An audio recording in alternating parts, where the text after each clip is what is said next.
छोड़ अब।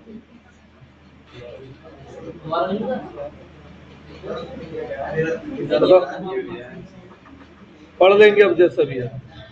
चलो शुरू करते हैं बेटा। अब बेटा स्क्रीन आ रही है नहीं?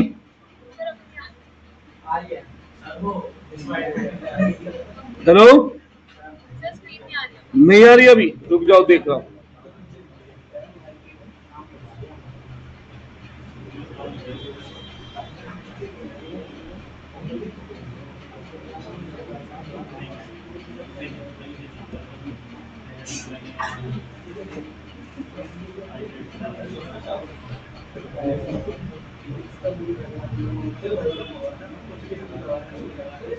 अब आ रही है बेटा?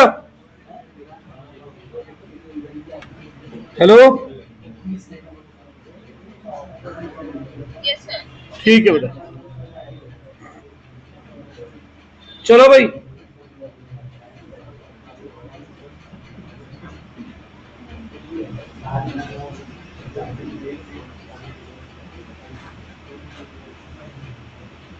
हो जाओ शुरू। चैप्टर का बस एंड चल रहा है। Deficit in BOP arise when foreign payment for dash exceed foreign receive from dash. बताएं यहां पे आंसर। फॉरेन करेंसी या फॉरेन एक्सचेंज? फॉरेन एक्सचेंज और foreign currency are the same thing. Foreign currency बोल दो या फॉरेन एक्सचेंज बोल दो, दोनों का मतलब क्या होता है? Same. Economic reform have dash the role of public sector. Public sector का रोल बढ़ा था रिफॉर्म के बाद या कम हुआ था? कम हुआ था, क्योंकि रोल किसका बढ़ा था? प्राइवेट सेक्टर का। As per financial sector reform the role of RBI was reduce from dash to dash. मैंने बोला भी था एक इंपॉर्टेंट क्वेश्चन है, रेगुलेटर टू फैसिलेटर। पहले वो रेगुलेट कंट्रोल करता था, अब फैसिलेट करता है, यानी कि मदद करता है। Three main policies of new economic policy are liberalisation, दूसरा प्राइवेटाइजेशन और तीसरा globalisation. Dash refer to reduction in value of domestic currency. नहीं नहीं, बिल्कुल भी नहीं। Reduction the value of domestic currency, devaluation. Devaluation. Disinvestment is example of, किसका example है ये? प्राइवेटाइजेशन का। Demonetisation lead to channelising saving into the formal financial system का पार्ट है ना ये। Demonetisation is viewed as tax administration major. ये सब वो लाइन है जो मैंने पीछे अंडरलाइन भी कराई है।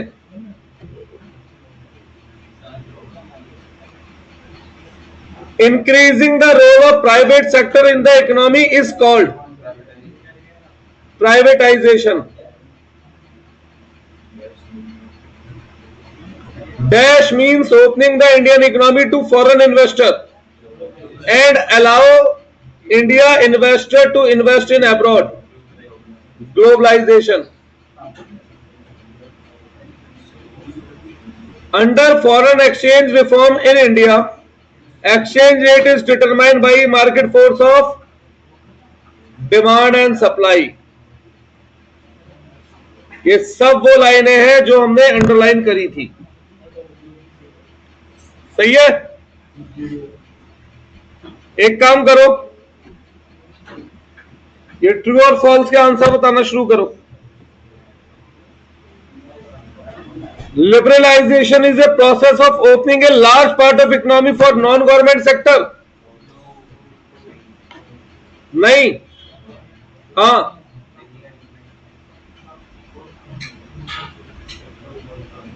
अरे भैया पहले 17 कंपनियों में रिजर्वेशन करा था गवर्नमेंट ने अपना, फिर 7, फिर 3, तो प्राइवेट सेक्टर के लिए इकोनॉमी ओपन कर दी।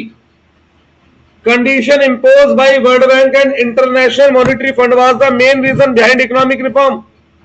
हाँ जी, इकोनॉमिक रिफॉर्म सरकार अपनी मर्जी से लाई थी या मजबूरी में लाई थी? क्या मजबूरी थी? कि कर्जा देने के लिए वर्ल्ड बैंक ने, IMF ने कंडीशन रखी थी। तो ट्रू तो है ये बात, तो यही तो कह रहा है, पढ़ो था इसके हिंदी में मतलब समझो।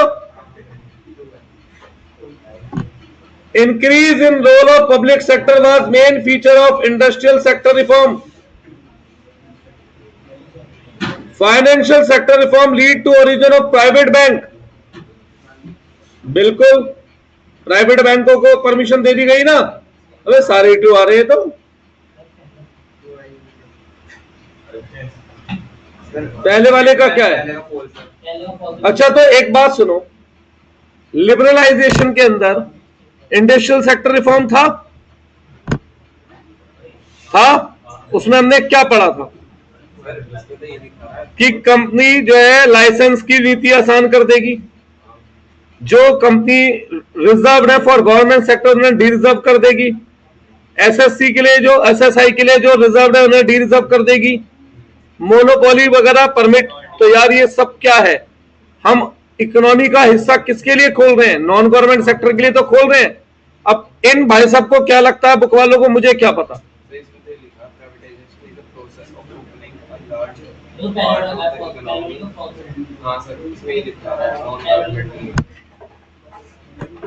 भाई मेरे हिसाब से ट्रू है, वो लिखा रहने, मुझे क्या पढ़ना है।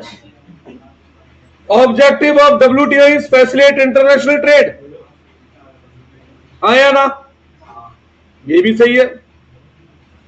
Agriculture show positive growth due to economic reform, ये बिल्कुल गलत है, क्योंकि एग्रीकल्चर सेक्टर को तो पूरी तरह निग्लेक्ट कर दिया गया था। India has become favourable destination of outsourcing in post period. बिल्कुल, हमने पढ़ा था ना आउटसोर्सिंग में, India become favourable destination. Post है, प्री नहीं है, पोस्ट। प्री होता तो ये फॉल्स होता।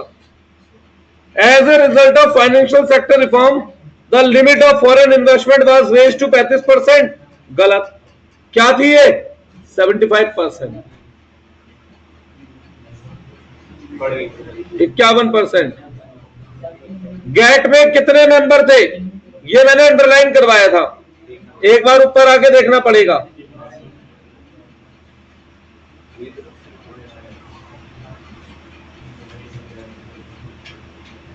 गेट में कितने मेंबर थे देखो जरा, बस आने वाला है, ये रहा 23। तो ये कितने कह रहे हैं?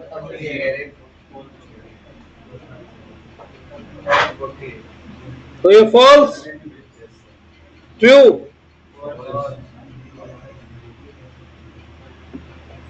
World bank is also known as international bank for registration and IBRD, true.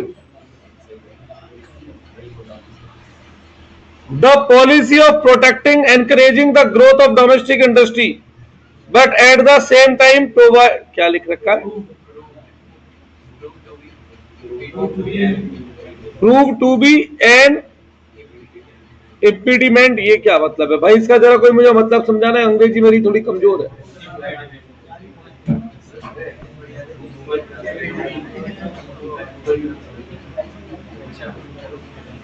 बताओ विवेक, बताना बेटा। बुक दिखा दे भाई।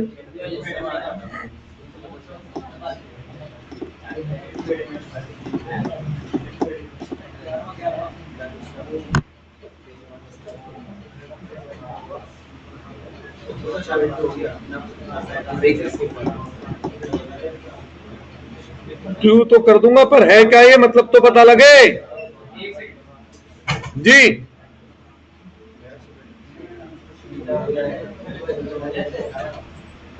Something that makes speaking difficult. Language.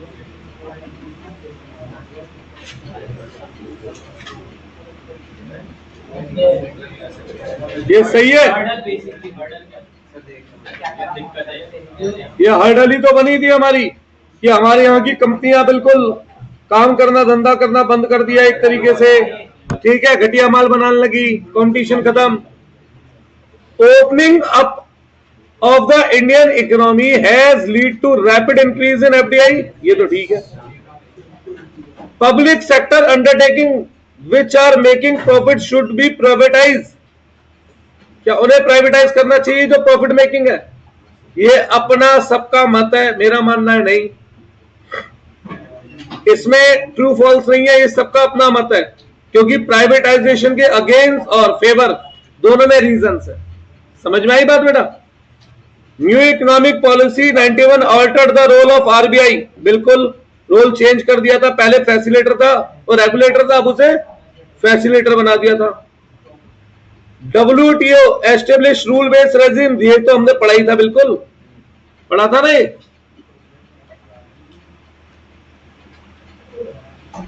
Main आ रहे हैं अब MCQ पे, यहां हो जाओ जी। अरे क्या हो रहा है?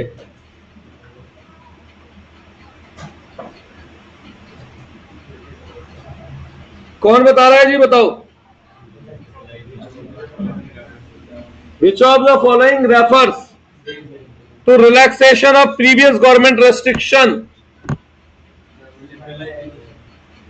Liberalization, है ना? WTO was established in the year, भाई एक बार देख लो ऊपर जाके यार, एक बार ऊपर जाके देखो।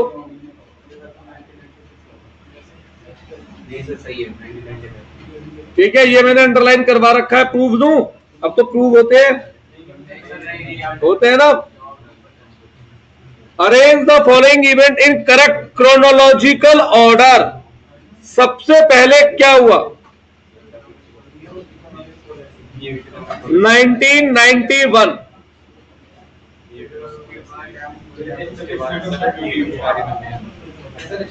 फिर 1995, अब GST कब आया था और डिमोनेटाइजेशन कब हुआ था? 16 में हुआ था, नवंबर 11 नवंबर 16 थी, 8 नवंबर 16, और फिर GST 1 जुलाई 17। ठीक है जी, कोई डाउट है? क्रोनोलॉजिकल ऑर्डर समझते हैं आप? Trade between two countries known as, बताएं? Bilateral. Which of the following correct define liberalization? Liberalization का सबसे बढ़िया आंसर क्या है इसमें?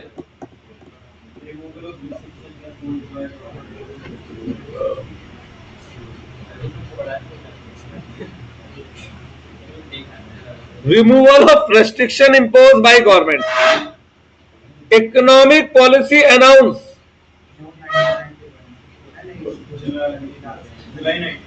भाई देख एक बार देख लो तो अच्छा होगा।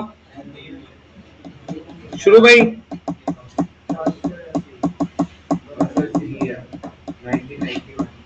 1991 तो सब नहीं है।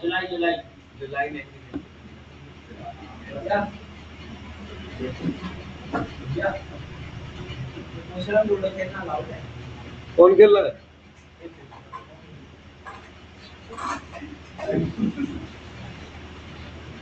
जितनी देर खेलो, हर मिनट के हिसाब से 100 रुपए दे दो, खेलो।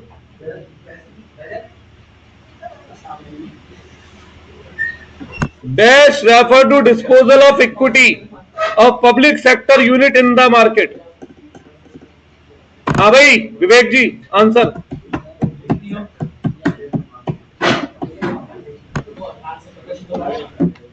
बोलिए।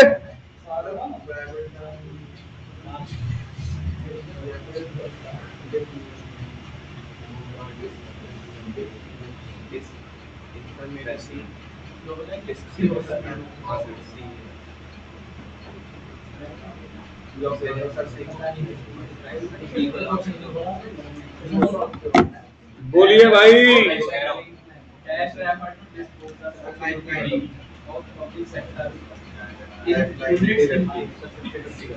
प्राइवेटाइज अभी क्या हो रहा है?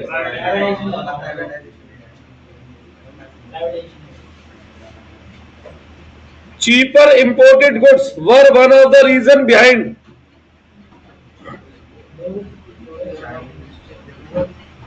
low level of industrial growth in India. To meet the foreign exchange crisis, the Indian government devalued Indian currency. अभी ऊपर ही करा था ना, WTO स्टैंड फॉर, आज के समय में तो टैरिफ ऑर्गेनाइजेशन होना चाहिए ना कायदे में।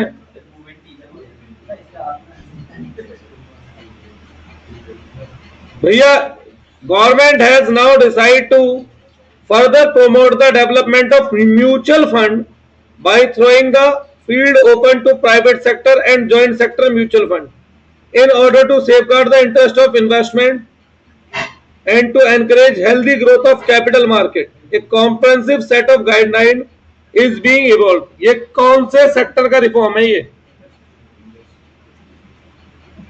I think so financial mutual fund पैसा अरेंज कराता है भाई, कंपनियों पर हमारा पैसा इन्वेस्ट कराता है।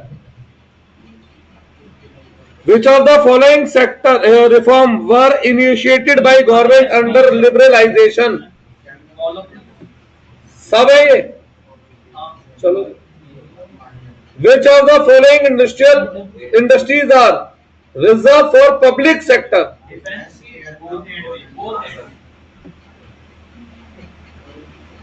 अब हम पाकिस्तान है नहीं कि बम बनाने की वो कोई भी अगर आतंकवादी पतंगवादी सब इस्तेमाल कर ले, है ना। Dash implies shedding of ownership और management of government owned enterprise. Government अपनी धीरे धीरे छाया हटाती जा रही है, मतलब अपना हाथ खींचती जा रही है। Privatisation. It refer to contracting out some of its activity to third party, अपना काम दूसरे से कराना, outsourcing. Dash involve deregulation and reduction of government control and greater autonomy of private investment to make economic more competitive. Liberalisation, private sector को ऊपर से क्या हटा लेना, रेगुलेशंस हटा लेना, कम कर देना। अरे सुन लो यार, यहां पे भी भाई टैक्स रिफॉर्म कौन सा इनमें से? हाँ जी, टैक्स रिफॉर्म कौन सा बताओ? All. Not a benefit of demonetisation.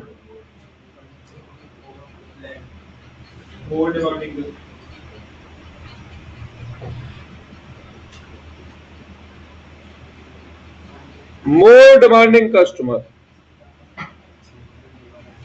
not a feature of demonetization. अरे भैया, promotion of black money, black money को कोई ना प्रमोट करनी है, उन्हें ही तो खत्म करना है। अब ये पेज भैया मेरे तो पल्ले पड़ नहीं रहा है ज्यादा, पहला वाला क्वेश्चन तो स्पेशली कोई पढ़ दो। क्या है? कृतिका विशावर डिस्कसिंग द पर Kritika and Vidisha were discussing the changes made by the government in year 2017 in the taxation system. Kritika said that the revolutionary tax system has replaced many indirect taxes in India. Vidisha said that this system of taxation aims to subsume multiple indirect tax into GST 17 tax 23 cess की जगह एक single tax आया, GST. ऊपर यही बात हो रही है ना, बहुत सारे टैक्स की जगह एक टैक्स। अगला पढ़ो। Which of the following reasons led to introduction to NGO economic policy? हाँ जी बताएं। All of the above.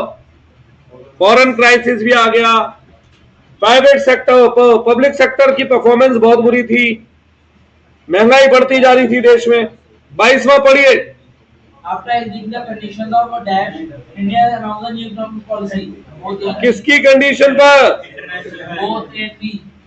भैया वर्ल्ड बैंक भी तो था, IRBD वर्ल्ड बैंक का दूसरा नाम है, IBRD।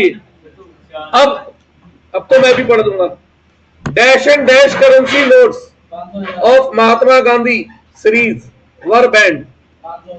अब ये बताओ, इसे महात्मा गांधी सीरीज लिखने की जरूरत क्या थी? गांधी की बेइज्जती कर रहा है? ऐसे कर ले, मुझे फर्क नहीं पड़ता।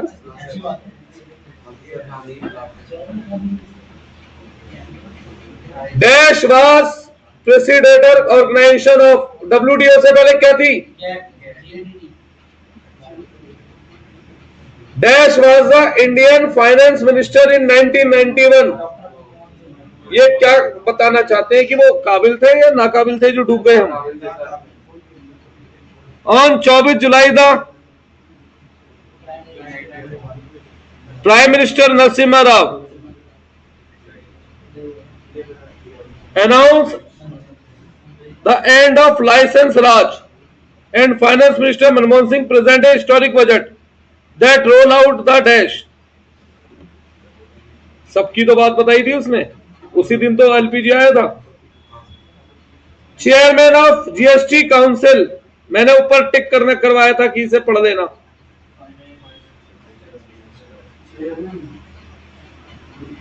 देखो, फाइनेंस मिनिस्टर, मैंने 2-4 चीजें अंडरलाइन कराई है। MCQ उन्हीं के अंदर से दिख रहे होंगे, उनके बाहर नहीं जा रहे हैं।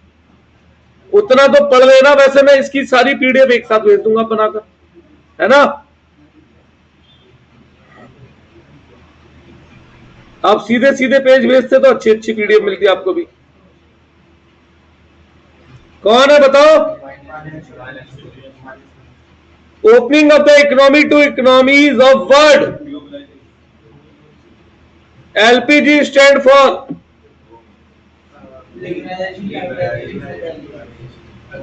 which of the following currency note are not in circulation post demonetization? 1000 का नोट नहीं आया ना भाई, कहां है? देखा आप बच्चों ने 1000 का नोट? तब तो तुम इतने छोटे बालक हो गए, तुम्हें क्या आदि होगी अब? पिंक से कलर का होता था।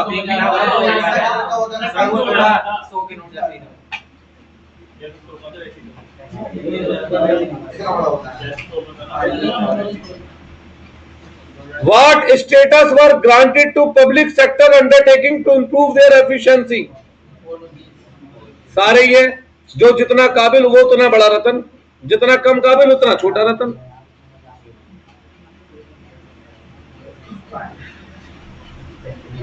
The final burden of GST is on। भैया देखो, ये तो आपने 11वीं में पढ़ा था ना कि GST का बर्डन एंड कंज्यूमर पे पड़ता है। Dash was launch to overcome balance of payment.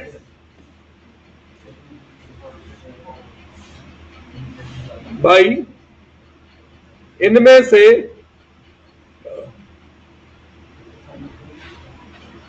यार ये तो सारे ही हो सकते हैं। देख रहे हैं इन्होंने क्या आंसर दिया है?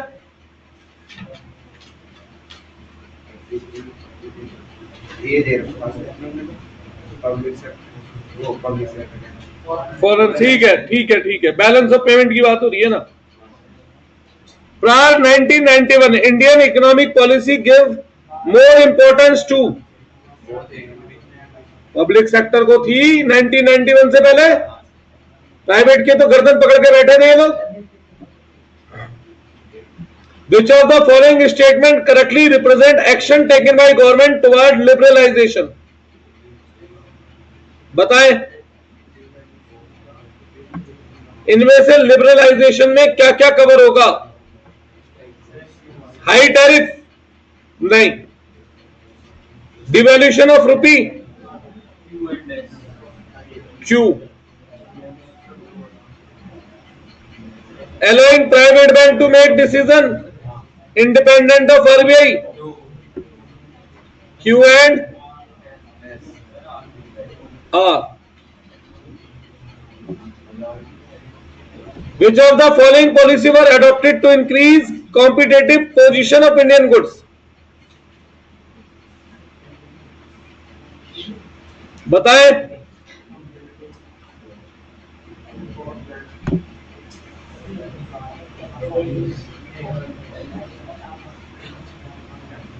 ठीक है ना?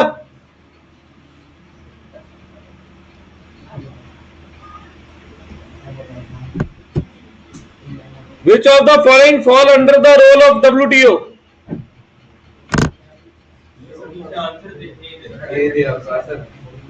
भाई दोनों ही बातें सही है, दोनों ही आंसर मान लो फिर। क्यों? एक बात बताओ, क्या उन्होंने फॉरेन इंस्टीट्यूट को इंडिया में आने की परमिशन नहीं दे दी थी? दी थी ना, तभी तो सैमसंग और ये सब आए। भाई उससे पहले लावा जैसी कंपनियां फोन बनाती थी, कैसे होते थे वो? फिर दोनों सही आंसर बेटा, एक से ज्यादा आंसर कई बार सही होते हैं। Which of the following falls under the role of WTO?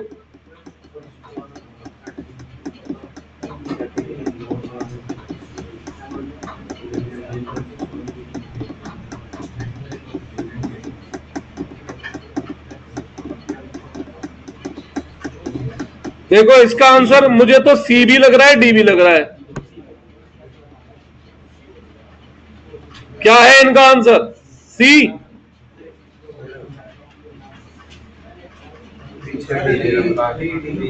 मैंने दोनों बोले हैं, सी और डी दोनों बोले हैं ना मैंने। भैया वो मदद भी करते हैं डेवलपिंग ऑन पेपर कि वो लोग डेवलप हो, पुअर कंट्रीज इंटरनेशनल ट्रेड में। क्या चीज पूछ रहे हैं ये?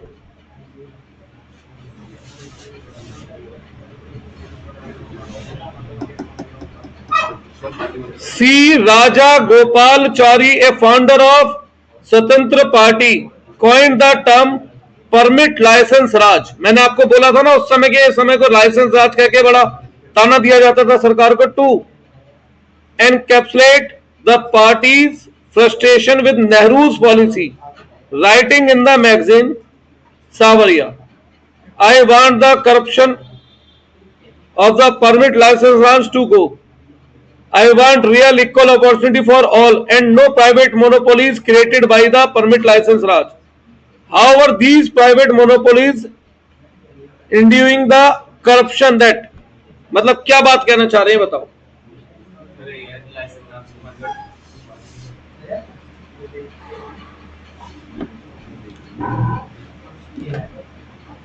मुझे इसका आंसर लगता है सी है। देखो आप, मुझे तो सी लगता है। इन्होंने क्या दिया है? ए। अब सी भी इसका आंसर है। अब मैं बताऊं क्यों मैंने बोला, और ए का इंपैक्ट यही तो है कि ए से सी तो बनेगा। अब सुनो कैसे।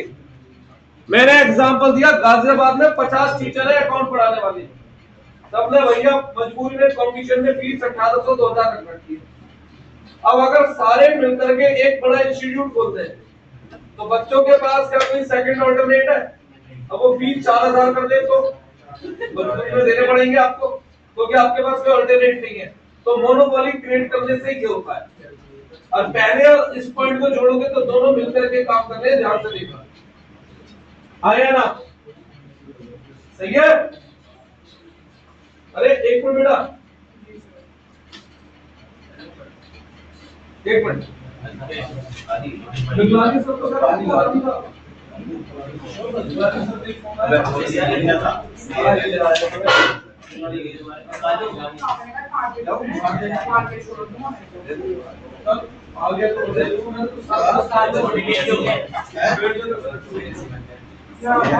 नहीं उधर बैठ जाओ, और कहां उधर में बैठेगा? मैंने वो कर आगे बढ़ो। How can globalisation increase the standard of living? बताएं। ग्लोबलाइजेशन से लिविंग स्टैंडर्ड कैसे बढ़ता है?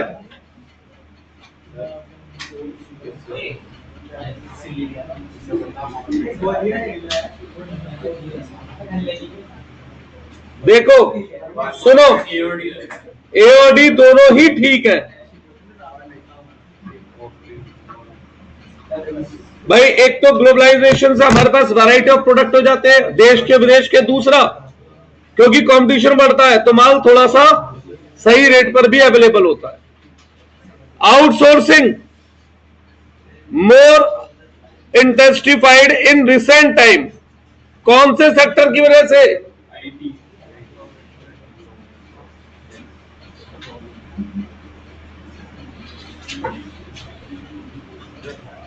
भाई फिर गड़बड़ हो रही है।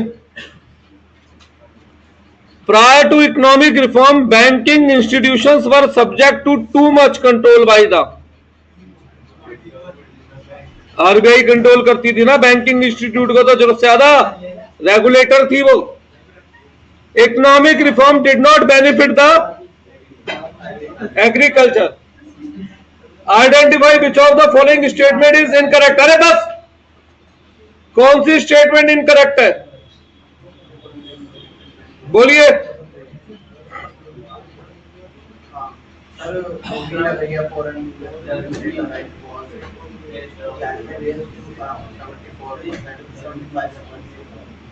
भैया ये उल्टा लिखा है, रेगुलेटर से फैसिलिटेटर हुए थे ना कि फैसिलिटेटर से regulator. Globalisation is oppose by developed country because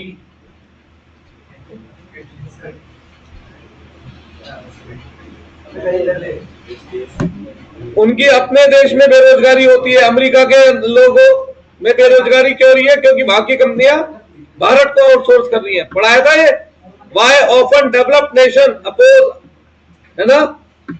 1991 dash was the immediate impact of devaluation.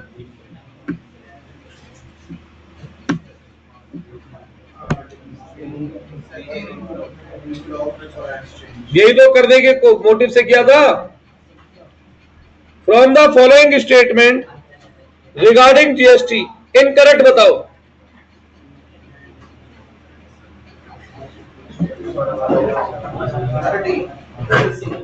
Direct tax नहीं, इनडायरेक्ट टैक्स मिलाए गए थे। इसने लिखा है सारे डायरेक्ट इनडायरेक्ट सब मिला दिए। India announce the new economic policy after agreeing to the condition of not the reason to introduce economic reform। भाई एक्सपोर्ट कहां बढ़ रहा था? इंपोर्ट बढ़ रहा था, एक्सपोर्ट नहीं था। बस ये थोड़े से असर्शन रीजन है, देख लो। चलो कर लेना जैसे भी। अब देखो सुनो, अगली क्लास में कोई छुट्टी नहीं करेगा, मैं भी नहीं। मैं भी टाइम पे शुरू करूंगा। रीजन, मुझे एक बड़ा चैप्टर पढ़ाना है, इनकम एंड एम्प्लॉयमेंट, मैक्रो का। और ये टेक्निकल चैप्टर है, टिपिकल चैप्टर है। टेक्निकल है, टिपिकल है, बड़ा है, न्यूमेरिकल भी है, थ्योरी भी है, और नियर अबाउट 14 मार्क्स का एग्जाम में आता है। सही है। एक तो बच्चे पता नहीं इतनी छुट्टियां क्यों मारते हैं, भगवान जाने।